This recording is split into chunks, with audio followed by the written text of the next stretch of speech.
Well, here's a Christmas story for you all.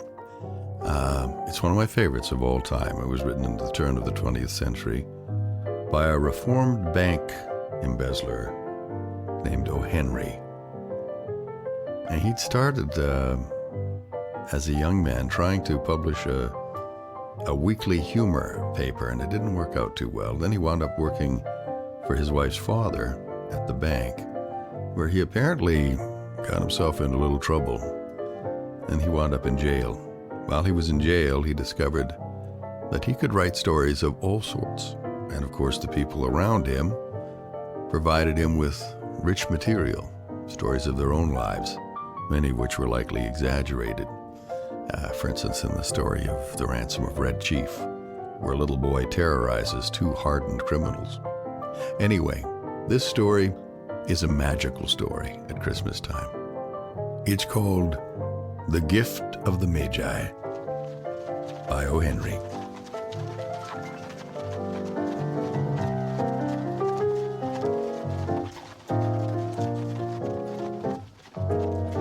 $1.87. That was all. And 60 cents of it was in pennies. Pennies saved 1 and 2 at a time by bulldozing the grocer and the vegetable man and the butcher until one's cheeks burned with the silent imputation of parsimony that such close dealing implied. 3 times Della counted it. $1.87. The next day would be Christmas. There was clearly nothing to do but flop down on the shabby little couch and howl. So Della did it, which instigates the moral reflection that life is made up of sobs, sniffles, and smiles, with sniffles predominating. While the mistress of the home is gradually subsiding from the first stage to the second, take a look at the home. A furnished flat at $8 per week. It did not exactly beggar description, but it certainly had that word on the lookout for the mendicancy squad. In the vestibule below was a letterbox into which no letter would go, and an electric button from which no mortal finger could coax a ring. Also appertaining thereunto was a card bearing the name Mr. James Dillingham Young. The Dillingham had been flung to the breeze during a former period of prosperity when its possessor was being paid $30 a week. Now, when the income was shrunk to $20, though, they were thinking seriously of contracting to a modest and unassuming D. But whenever Mr. James Dillingham Young came home and reached his flat above, he was called Jim, and greatly hugged by Mrs. James Dillingham Young, already introduced to you as Della, which is all very good. Della finished her cry and attended to her cheeks with the powder rag. She stood by the window and looked out dully at a gray cat walking a gray fence in a gray backyard. Tomorrow would be Christmas Day, and she only had $1.87 with which to buy Jim a present. Oh, she'd been saving every penny she could for months with this result. $20 a week doesn't go far. Expenses had been greater than she'd calculated. They always are. Only $1.87 to buy a present for Jim. Her Jim. Many a happy hour she'd spent planning for something nice for him, something fine and rare and sterling, something just a little bit near to being worthy of the honor of being owned by Jim. There was a pier glass between the windows of the room. Perhaps you've seen a pier glass in an $8 flat. A very thin and very agile person may, by observing his reflection in a rapid series of longitudinal strips, obtain a fairly accurate conception of his looks. Della, being slender, had mastered the art. Suddenly she whirled from the window and stood before the glass. Her eyes were shining brightly, but her face had lost its color within 20 seconds. Rapidly she pulled down her hair and let it fall to its full length. Now there were 2 possessions of the James Dillingham Youngs in which they both took a mighty pride.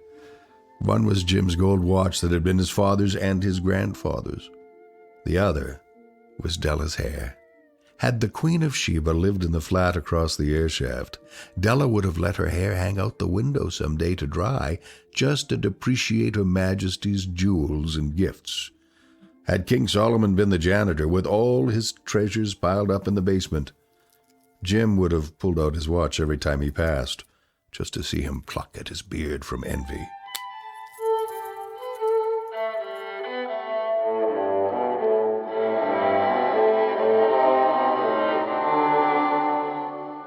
So now Della's beautiful hair fell about her, rippling and shining like a cascade of brown waters.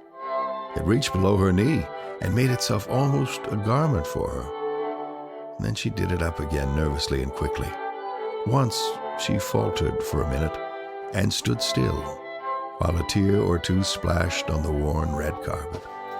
On went her old brown jacket, on went her old brown hat. With a whirl of skirts and the brilliant sparkle still in her eyes, she fluttered out the door and down the stairs to the street. Where she stopped, the sign read, Madame Sofronie, hair goods of all kinds. One flight up, Della ran and collected herself panting. Madame, large, too white, chilly, hardly looked the Sofronie. Will you buy my hair? Asked Della. I buy hair, said Madame. Take your hat off and let's have a sight at the looks of it. Down rippled the brown cascade. $20, said Madame, lifting the mass with a practiced hand. Give it to me quick, said Della. Oh, and the next 2 hours tripped by on rosy wings. Forget the hashed metaphor. She was ransacking the stores for Jim's present. She found it at last. It surely had been made for Jim and no one else. There was no other like it in any of the stores, and she turned all of them inside out. It was a platinum fob chain, simple and chaste in design, properly proclaiming its value by substance alone and not by meretricious ornamentation, as all good things should do. It was even worthy of the watch.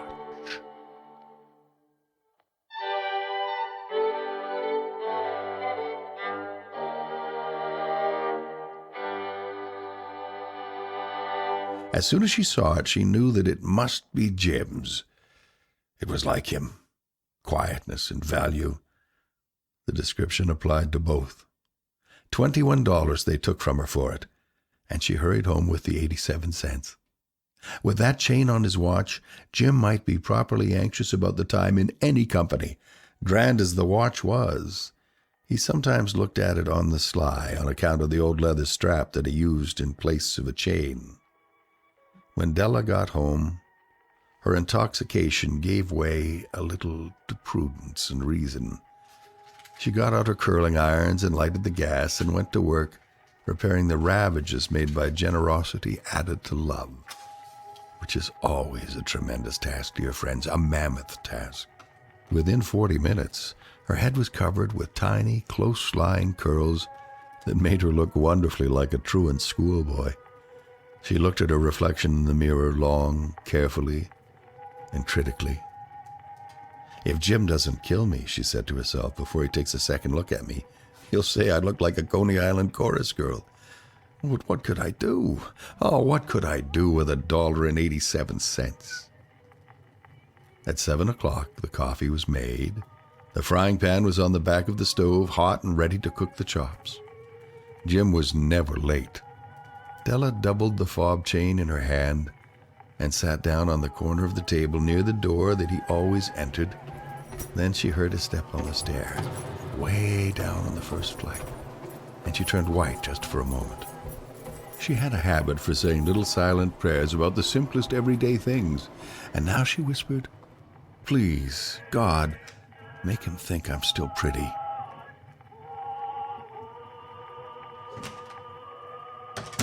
The door opened and Jim stepped in and closed it. He looked thin and very serious. Poor fellow, he was only 22, and to be burdened with a family. He needed a new overcoat, and he was without gloves. Jim stopped inside the door, as immovable as a setter at the scent of quail. His eyes were fixed upon Della, and there was an expression in them that she could not read. and it terrified her. It was not anger, nor surprise, nor disapproval, nor horror, nor any of the sentiments that she'd been prepared for. He simply stared at her fixedly with that peculiar expression on his face. Della wriggled off the table and went for him. "Jim, darling," she cried, "don't look at me that way. I had my hair cut off and sold because I couldn't have lived through Christmas without giving you a present. It'll grow out again. You won't mind, will you? I just had to do it. My hair grows awfully fast. Say Merry Christmas, Jim, and let's be happy. You don't know what a beautiful, nice gift I've got for you." "You've cut off your hair?" asked Jim, laboriously, as if he'd not arrived at that patent fact yet, even after the hardest mental labor. "Cut it off and sold it," said Della. "Don't you like me just as well anyhow? I'm me without my hair, ain't I?" Jim looked about the room curiously. "You say your hair is gone," he said with an air of almost idiocy. "You needn't look for it," said Della. "It's sold, I tell you, sold and gone, too. It's Christmas Eve, boy. Be good to me, for it went for you. Maybe the hairs of my head were numbered," she went on with sudden sweet seriousness, "but nobody could ever count my love for you. Shall I put the chops on, Jim?" Out of his trance, Jim seemed quickly to wake. He enfolded his Della. "For 10 seconds, let us regard with discreet scrutiny some inconsequential object in the other direction. $8 a week or $1 million a year. What's the difference? A mathematician or a wit would give you the wrong answer. The Magi brought valuable gifts, but that was not among them. This dark assertion will be illuminated later on." Jim drew a package from his overcoat pocket and threw it on the table. "Don't make any mistake, Dell, about me. I don't think there's anything in the way of a haircut or a shave or a shampoo that could make me like my girl any less. But if you'll unwrap that package, you may see why you had me going for a while at first." White fingers and nimble tore at the string and paper, and then an ecstatic scream of joy, and then, alas, a quick feminine change to hysterical tears and wails, necessitating the immediate employment of all the comforting powers of the lord of the flat. For there lay the combs. The set of combs, side and back, that Della had worshipped long in a Broadway window. Beautiful combs, pure tortoise shell with jeweled rims, just the shade to wear in the beautiful vanished hair. They were expensive combs, she knew, and her heart had simply craved and yearned over them without the least hope of possession, and now they were hers. But the tresses that should have adorned the coveted adornments were gone. But she hugged them to her bosom, and at length she was able to look up with dim eyes and a smile and say, "My hair grows so fast, Jim." And then Della leapt up like a little singed cat and cried, Oh! Jim had not yet seen his beautiful present. She held it out to him eagerly upon her open palm. The dull, precious metal seemed to flash with a reflection of her bright and ardent spirit. "It's a dandy, isn't it, Jim? I hunted all over town to find it.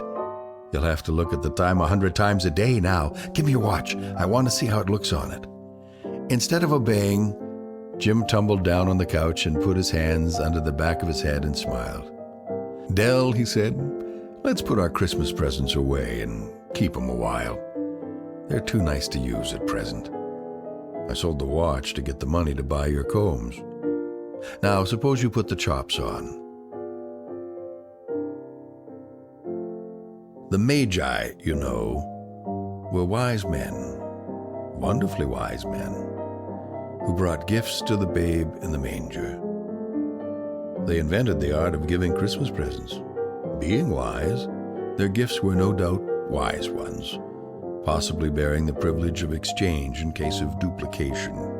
And here, I have lamely related to you the uneventful chronicle of two foolish children in a flat who most unwisely sacrificed for each other the greatest treasures of their house. But in a last word to the wise of these days, Let it be said that of all who give gifts, these two were the wisest. All who give and receive gifts such as they are wisest. Everywhere they are wisest. They are the Magi.